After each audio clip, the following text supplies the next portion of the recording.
Coming to you from the corporate headquarters of Malace HR in Troy, Michigan. Welcome to the Malace Cast, the official podcast of Malace HR. All right, welcome to the Malace Cast. I'm LJ. And I'm Sarah. And today we've got a ton to talk to you guys about. But before we do, make sure to like this video and subscribe to our channel, as well as like our pages on Facebook, Instagram, and LinkedIn. So Sarah, how you doing today? I'm awesome. How are you? I am doing absolutely amazing. So what are we talking about today, Sarah? So I thought that it would be a good day to talk about some myths that we have for recruiting. Ooh. Because I think there's a lot of common misconceptions out there on not only what we do, right, how to utilize us, things like that. So really what it started with was I get a lot of folks who will reach out to me either in personal ways like text or whatever, or through LinkedIn and say, I need a new job, find me something. It's like, oh, okay. So then, usually the first question I ask is, please send me your updated resume and I'll see what I can do with it. Because we do have a lot of contacts, whereas there might not be a job opening per se with one of our clients that we work with, but we could put somebody in front of them and say, hey, I've got this person, they're actively looking for a new role. I think they might be a great fit for your organization. What do you think? Right. And, just kind of utilizing our network. Yeah. Well, I think there's a misconception. I mean to cut you up, but I think there's a misconception that, we're working more with people who are just looking for work rather than the clients who are looking for people. And I think that you've got to kind of come in, especially if you're going to go with a staffing company, having at least an idea of what you're looking for, because someone come up and just say, hey, I'm looking for work. Help me find a job.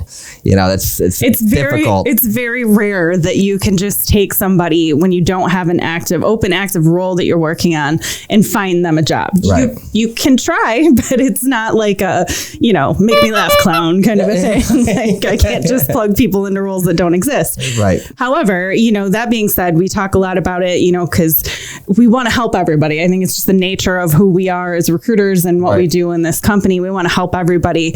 But the whole conversation got going about other common misconceptions in staffing and recruitment.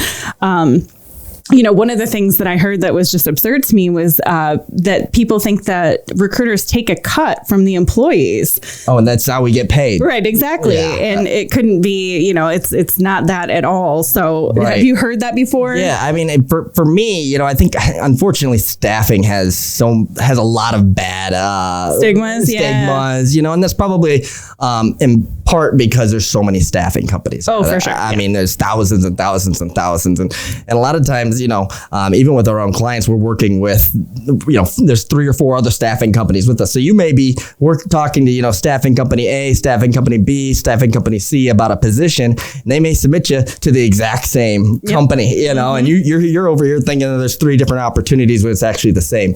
But yeah, I have heard that about, taking a cut from the employees, which is really off base, because, our goal and what I've always told our candidates and our employees is, we want to act as almost like a sports agent, and get you the most money and the best team, because we make more money when our employees make more money. Yes. Like not from our employees, because of our employees, because of them. And our clients are the ones that are covering those costs, not only the employment costs, but then also covering that markup that we have, because we're a business and we got to make money as well. But none of that whatsoever comes from the employee's paycheck. And every day, and you deal with this because you're dealing with so many different people. Every day we're fighting, with our clients to try and get our candidates and our employees more money. Yes. Any opportunity that we can give them to increase their pay or get a bonus or do a shift premium. We are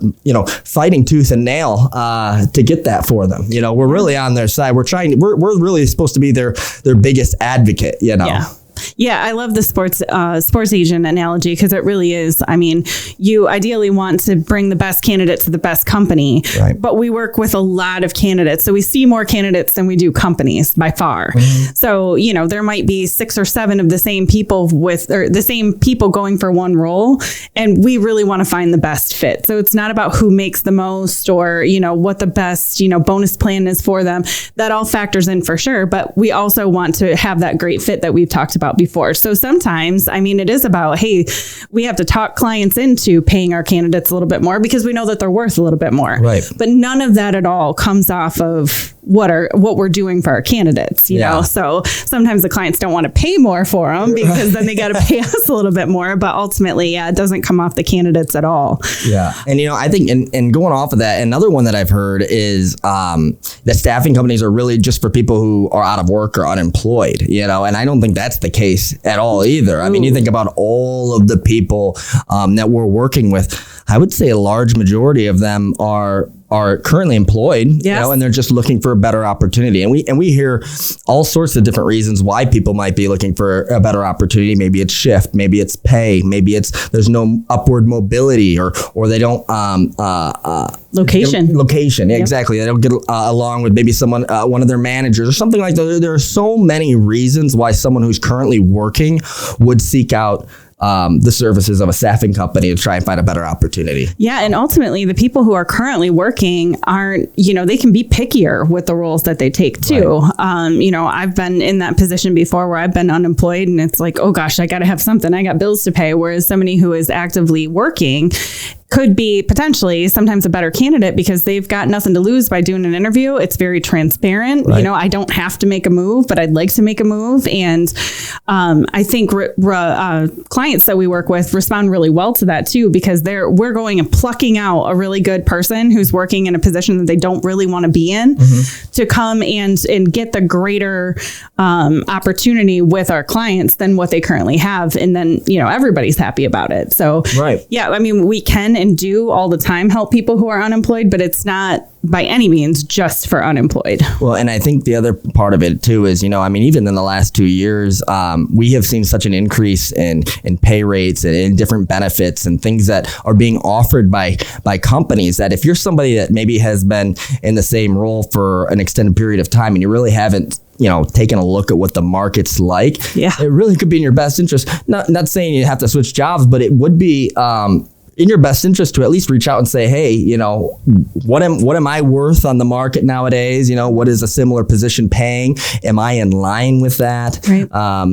So those are all things that I think, whether you're working, whether you're not working, are going to be good. The only thing that I think can get tough about working and using a staffing company, I would say, is just making the time for the interview. Oh, yeah. And sometimes we see people do it at lunch breaks or after work. And, we get that people want to be discreet and not alert their current employer. But if you can make it work as far as a time frame, being employed or unemployed in the staffing world is definitely a win-win. Yeah. And we've learned so much over the last couple of years about how to utilize Zoom and Teams and things like that. So we can set up interviews, that are discreet. I talk to candidates who are currently working all the time. Yeah. And, sometimes it's like, hey, can you squeeze in a Zoom meeting from your car? And you let the hiring manager know, and it's not a big deal anymore. Right. So. Well, and 2 years ago, when's the last time you did Zoom interviews? Before the pandemic. So that is one of the nice things, I guess, to come out of COVID is that there's a lot more flexibility in the workplace, but also for these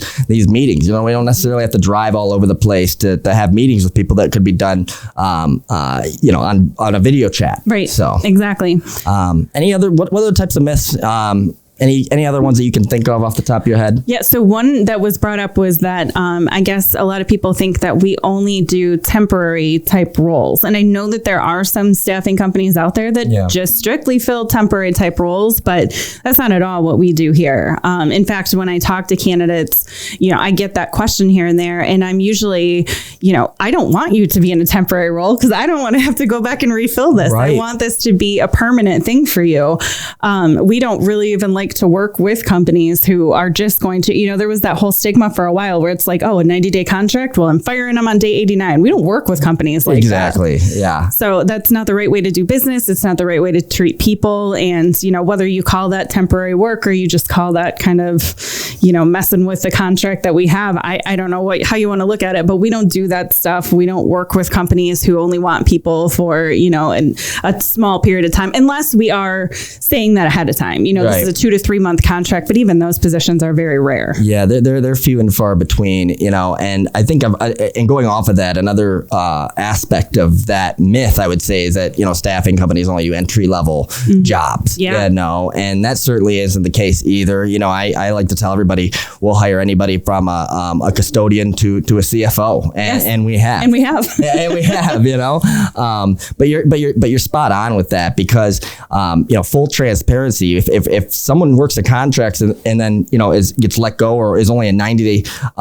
contract, that's going to hit our company with costs, unemployment costs, things of that nature. So we want our employees there for the long term to have a permanent role, because at the end of the day, it's going to end up costing us if we don't work with clients that hire people. Right. And then we have to start our jobs all over again too. And nobody wants that. So. No, exactly. Yeah. Starting at square one. So, another one that I had kind of heard, I guess it's not really a myth. It's kind of just like an overarching theme about staffing companies. And a lot of people are just, what's the point? They see all the jobs are posted online. They see companies are actively, whether it's on social media or Google or Indeed, all these jobs are already there. What's the point of even staffing or using staffing company? Excuse me. That's one of my favorites, to have that conversation with the candidate, because it goes back to what you said. We're able to be their agent and advocate for them. So you can submit your resume all day long and it's going to be parsed through an applicant tracking system. That's just how it works nowadays. Whereas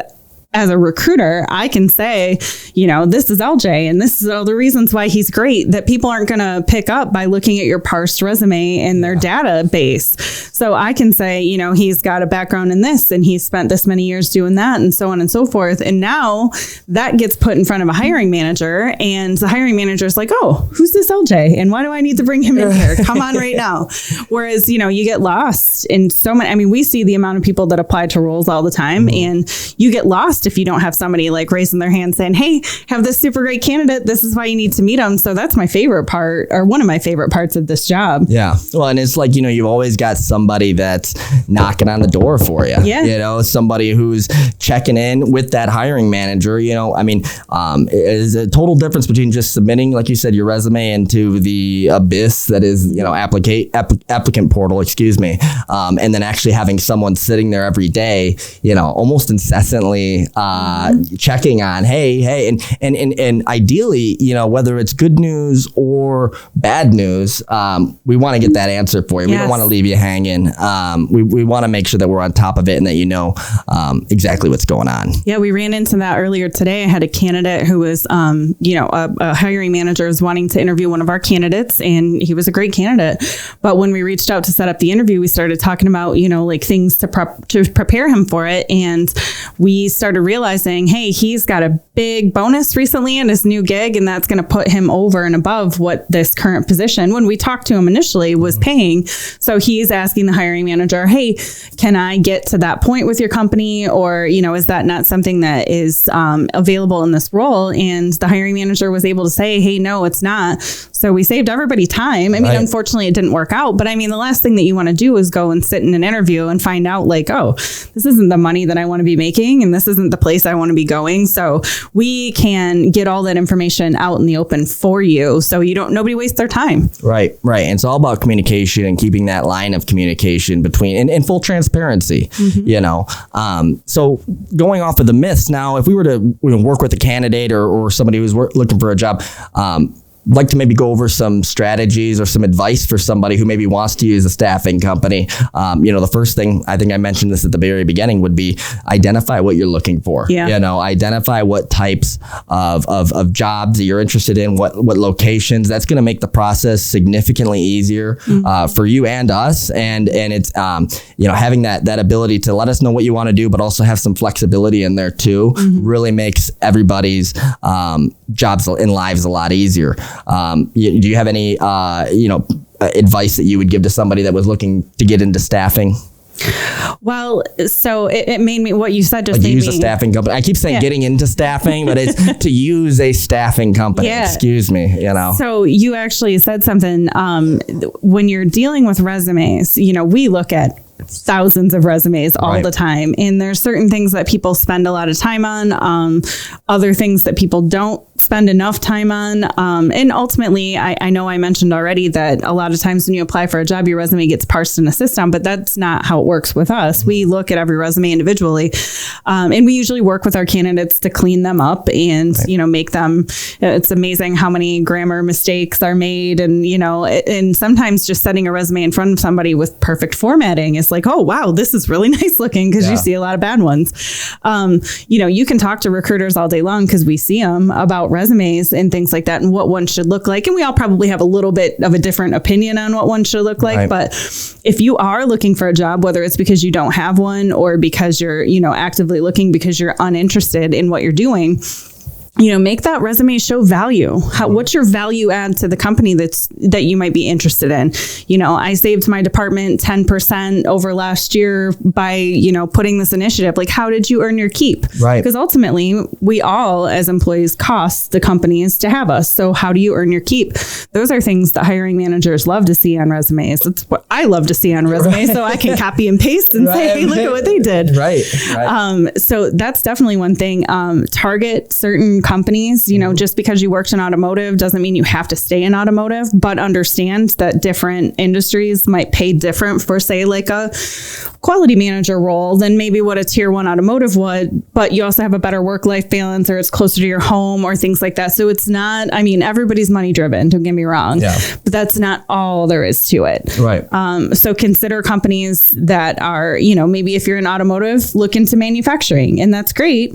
They correlate, they correlate for sure. Yes, that's a good way to put it. So they correlate with each other, but understand that, just because you make what you make there doesn't mean it's going to necessarily translate into what they pay their people there. So kind of go into it with an open mind, but have some expectations set for your recruiter. I'd like to see 3 or 4 companies that are in this, tier 1 automotive, and then, give your recruiter a chance to say like, hey, we're not working in that space right now. Just kind of keep an open mind that we don't know everyone in every company all over the place, but we'll help you in any way that we can. Right. Well, and I think you touched on a really good point, especially with the resumes, is because it's funny. I have some companies that I work with are sticklers on things like spelling, and then, you could send the same resume to 2 different hiring managers, and one is going to be, giving you like grammar 101 lesson, and the other one is just like, okay, when can they interview? So, kind of an easy thing to fix, though. Make sure you're doing a spell check, but then also make sure that you have, it's okay to have more than one resume, and a lot of times kind of what you were speaking on is, depending on the role that you're going to be applying for, tailor your resume to that specific role, So, if you've got a variety of different experience, maybe some in manufacturing, or maybe some in engineering, and some in a few different industries, make sure you're highlighting those resumes based on that job. And that's going to help do wonders for you, essentially, in trying to, get a hiring manager to respond. They want to see the key details, but they also, want to make sure that you're going to be a fit for the role itself. And everybody wants to see longevity in a resume, and we work with a lot of people who do contract roles, and they want to get out of it. They want a full-time on-site job. So if you have been working contract roles, and say it's 90 days here, 90 days there, 90 days here, notate that in your resume and say contract on there. That way it doesn't look like you're just hopping from job to job, but we can easily explain that you've been working in contract roles. Like, those little things go a long way when it's because you're looking at so many resumes every day. I'm not going to dismiss that person now that I understand that they were working on contracts.